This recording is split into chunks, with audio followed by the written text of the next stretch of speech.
Bonjour à toutes et à tous, alors voici les résultats de cette série de 3 vidéos sur le rechargement du 308 Winchester pour tirer donc essentiellement à 100 mètres et pour pouvoir passer occasionnellement à 300 mètres ou 600 mètres.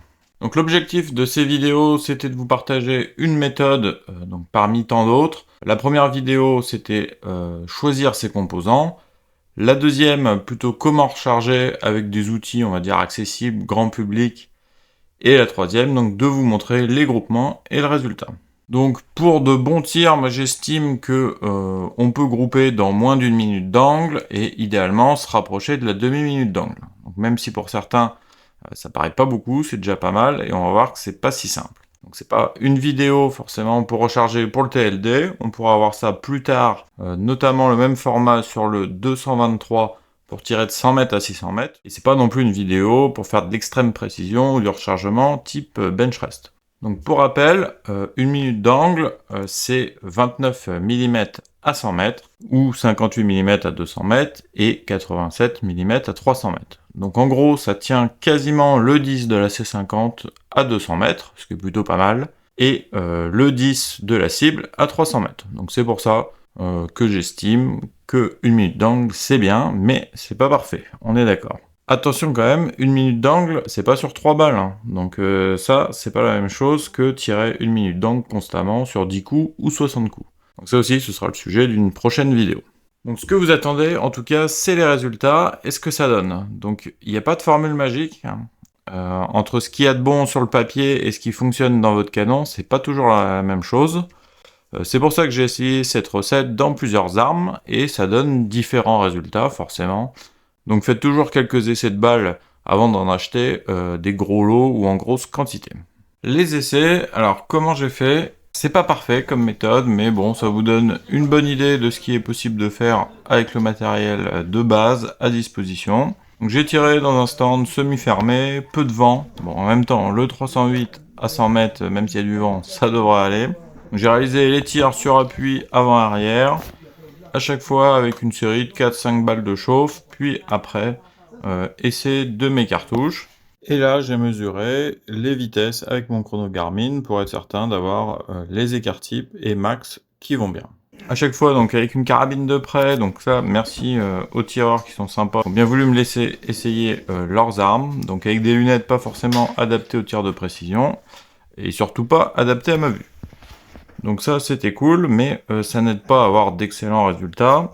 Donc forcément les moins bons résultats, qui sont quand même très corrects, ont été réalisés avec une Sauer 100, donc vraiment type chasse, canon de 56 cm, très léger, avec un pas d'un 11e de pouce.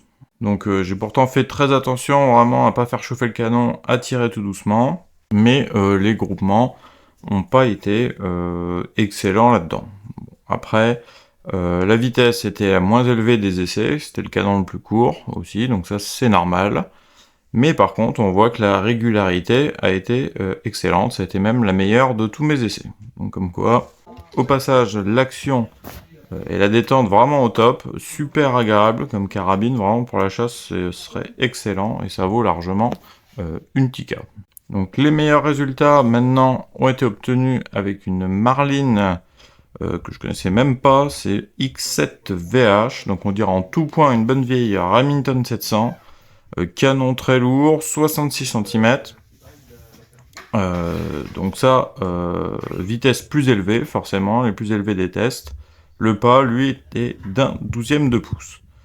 Au passage, bah, c'est rare de voir une 308 avec un canon de 61 ou 66 cm, mais c'est très bien, si vous avez le choix, optez pour ça.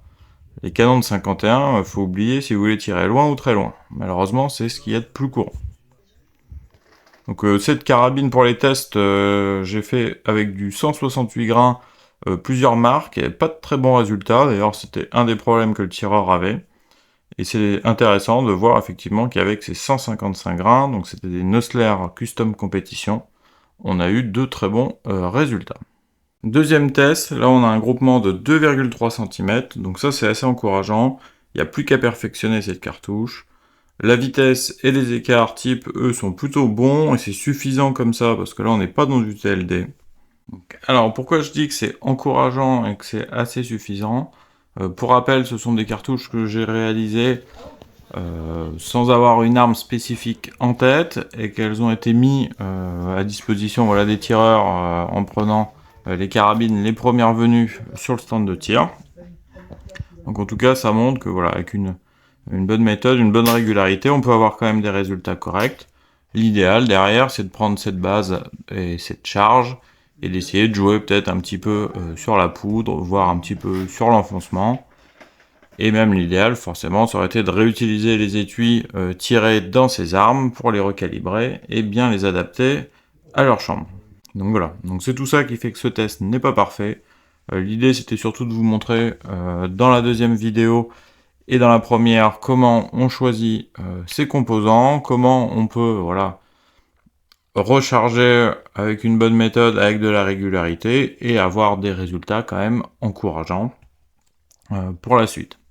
Donc voilà, j'espère que cette série de vidéos vous a plu. Je pense continuer, dites-moi en commentaire si ça vous intéresse, cette fois une série pour le 223, et peut-être derrière pour le 6.5 Creedmoor, à voir si le 6.5, lui peut-être on fera une vidéo spéciale TLD pour aller taquiner plutôt le 1000 mètres.